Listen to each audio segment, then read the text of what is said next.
Welcome to another episode of Car Ride Conversations with Chronically Rye, featuring me. I'm Rye, and we are very obviously not in my car. Welcome to my porch. I am totally having a bit of deja vu, or like a full circle moment right now. Those of you who either went to college with me or know my backstory, this kind of Car Ride Conversations, Ryan's advice line, dildos and dislocations, whole thing started back at my days at James Madison University. When I was in college, I remember my friends would throw parties and I would be the one out back sitting on the porch chain smoking Camel menthols, and my friends would all come, and if they had any questions or wanted advice or just wanted to vent, they would come and have porch talks with Mama Rye, and it was on a porch almost exactly like this.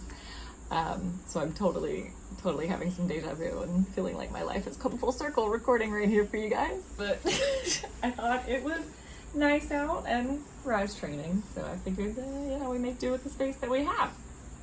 So today's subject is something I've actually wanted to speak on for a long time, but because of organizations I was involved with and private responsibilities, it wasn't something that I felt super comfortable talking about, and that's exactly why we're here today.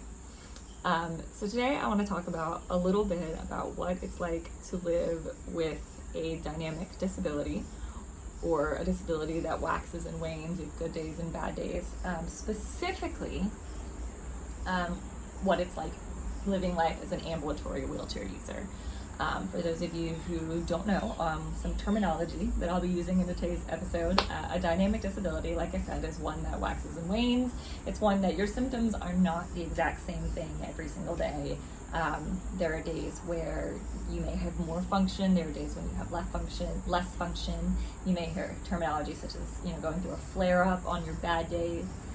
Some examples of dynamic disability, obviously Ehlers-Danlos syndrome is one. Another well-known one would be multiple sclerosis, or MS, is another one that waxes and wanes. And an ambulatory wheelchair user is a wheelchair user who can walk, who has the ability to walk. Whether that's functionally appropriate, that's a whole different thing. So for me, Ryan and I both are ambulatory wheelchair users. So does that mean we have the exact same disability? No, obviously not. We have very different disabilities. My girlfriend has cerebral palsy and I have Ehlers-Danlos syndrome. Very different things. However, both of our disabilities have caused some sort of dysfunction of our lower extremities that causes walking to either be incredibly painful or just not really work. So I wanted to talk about what it's been like for me as an ambulatory wheelchair user, because I know there are so many people on here who will relate to this.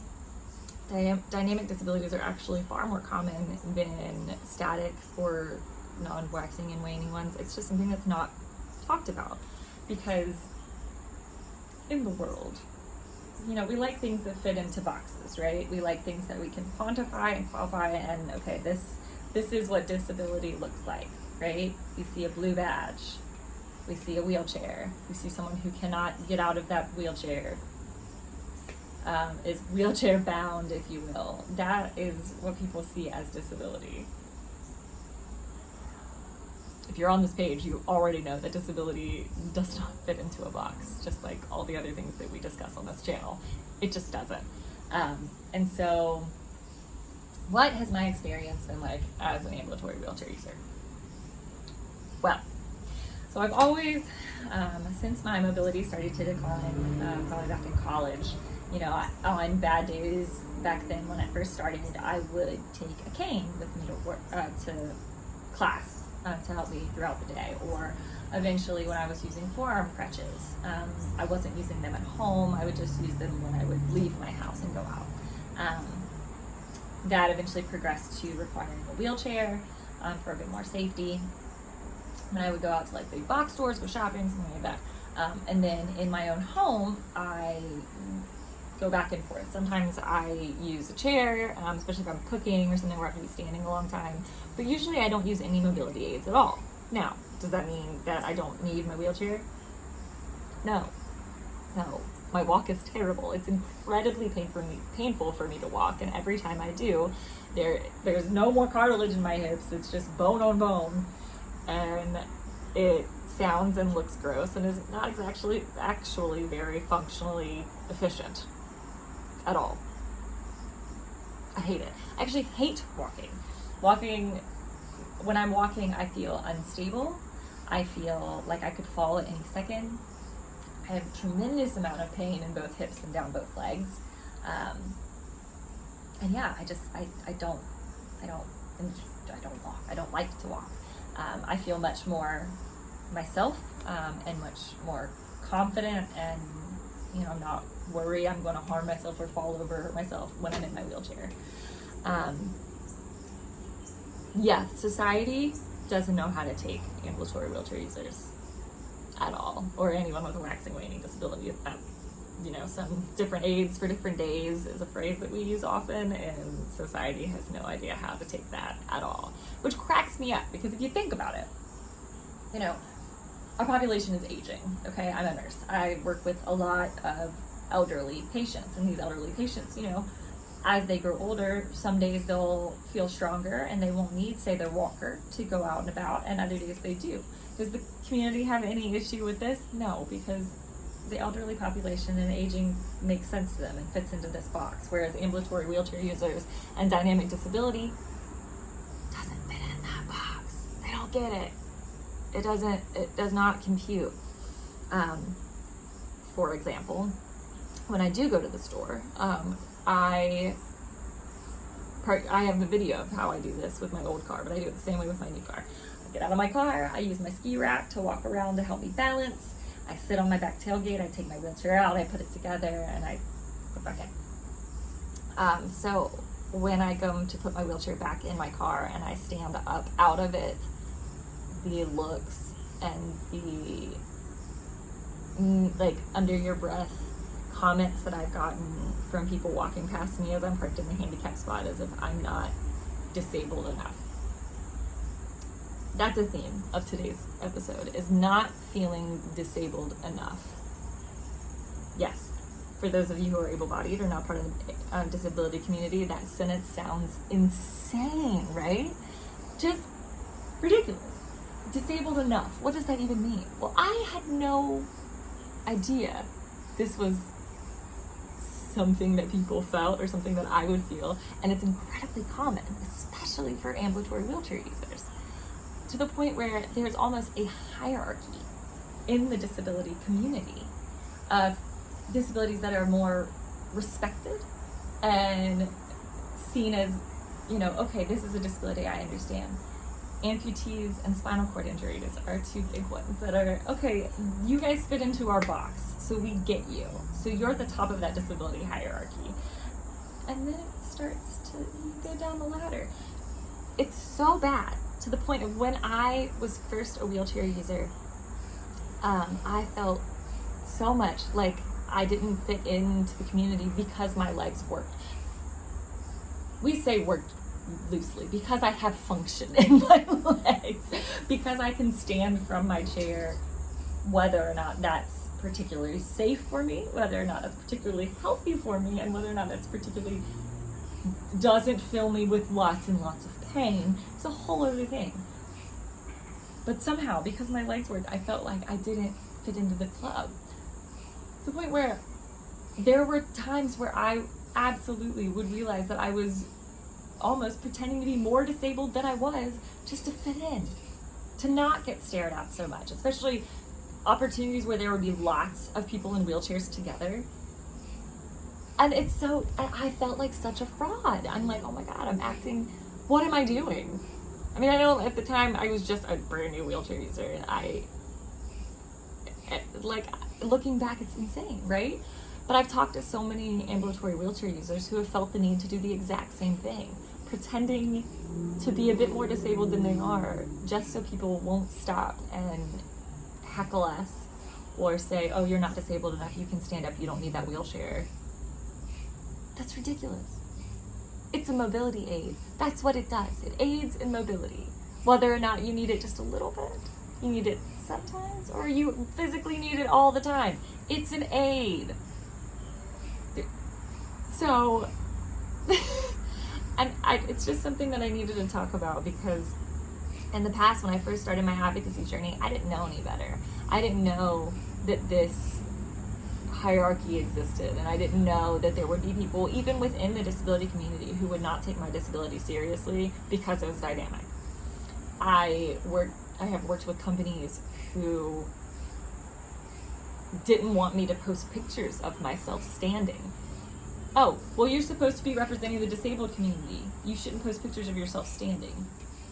Honey child, I don't know what to tell you, but whether or not this body is sitting right here in front of you in a wheelchair, whether it's flipped upside down doing a headstand, whether it's pregnant duck walking laps around this freaking apartment complex, this body is still disabled. Ain't nothing gonna change the fact that my chromosomes are fucked up and my collagen is not produced correctly. There's nothing I can do to change that. And there's nothing that I can do that's going to make me anyway less disabled. That's not how this works. And I know there are so many of my followers out there who are afraid to use their mobility aids in public, who are afraid to use their mobility aids at all, because of this pushback from the community, because of this pushback from society, because of their fear of people thinking they aren't disabled enough.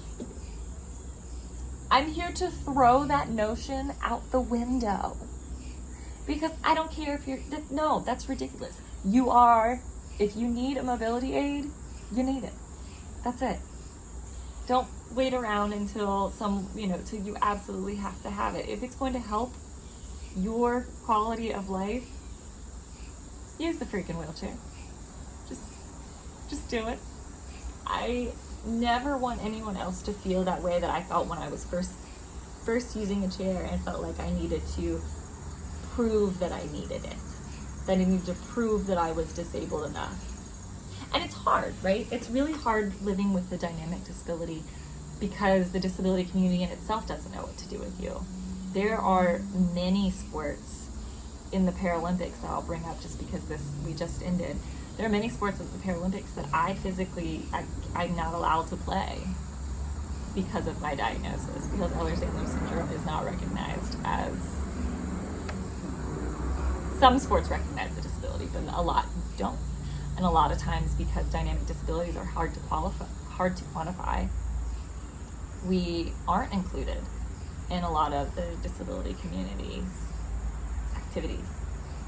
It's getting better. It is, over the years. It's getting more understood, and it's people realizing that, oh, this is a disability. This is more popular. Yes, it needs to be included. But it's hard, right? Trying to advocate for yourself when you don't know what body you're going to wake up in the next day. You don't know if your legs will bear weight. You don't know if you will be able to remember your first name. Dynamic disabilities are difficult, they're unpredictable, and it can be a little scary. And this crazy disability hierarchy that we seem to have established within our community needs to go. Ambulatory wheelchair users and dynamic disabilities deserve to be a part of this community just as much as the next one.